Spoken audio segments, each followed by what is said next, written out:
I have heard men say it is when they become fathers that they begin to care about feminism. Why do women need to belong to men for them to be worth caring about? This is someone's Daughter, sister, mother, friend. Why isn't the word human enough? How do I make myself human for you? If every person on the planet came from inside of a woman, why aren't we the God you have been looking for? Why aren't we all you fear and love? Why don't we teach our boys to see the value in women's lives?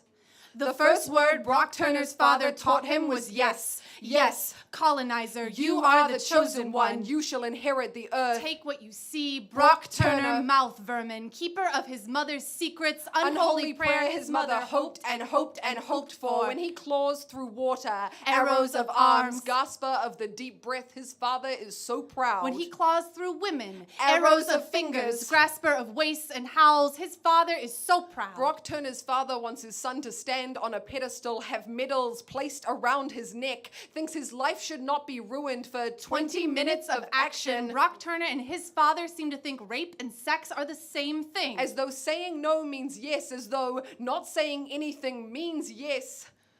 Brock Turner's father also has a daughter.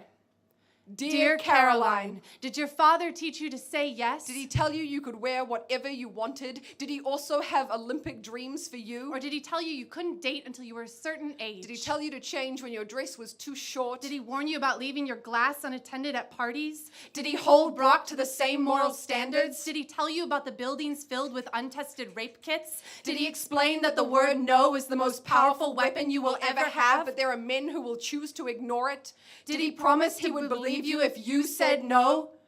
Dear Caroline, do you feel unsafe around your brother? Do you think about rape every day the way I do? When you heard your brother's victim speak, did you cry with her? Have you been that girl at the party? Have you been touched when you didn't want to be? Have you been catcalled across a street or a city? Have you been so drunk you don't remember? Dear Caroline, you and I, we are still in this together. I understand women are expected to be stronger than men. I am sorry you have to be stronger than your brother. But you and I, we survived together. You and I, we could cry for the countless men that have been the victims of men's privilege. These days I cry in my sleep. It is the only way I have enough time to grieve for the women who survived and those who did not. The first word the world taught me was quiet. Hush, girl. This world has done its best to raise us voiceless, to teach us our truth doesn't matter. Our justice system found Brock guilty, but the male judge was so concerned about Brock having a future, he forgot about the one he took away. Brock Turner still doesn't think he did anything wrong.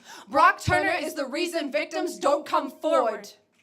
Dear Brock Turner's father, when you say your son's name, does it sound like a woman crying? Does it sound like a fist of dirt? Does it sound like concrete crushed beneath bodies? If the situation was reversed, would you fight for Caroline? Like you fought for Brock? Will there come a day where men do not decide our fate? What happens to my body? What my no is worth? Brock Turner's victim statement is the most powerful tool she had, and she used it when the system failed her, when men failed her. She spoke out so she could survive, so we could see her as human. Men are not my standard of morality. I want men to be held to the same moral standards that I am. I do not want to be equal to men. I want men to be equal to me. Thank you.